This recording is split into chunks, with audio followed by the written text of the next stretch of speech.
E tem bastante aqui na paisagem, no local aqui.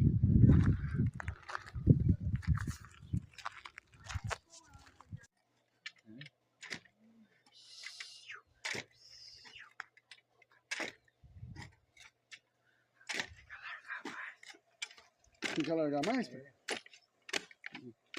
o técnico que está falando?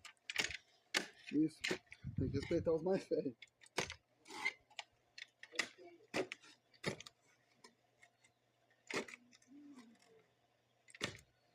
Tá bom.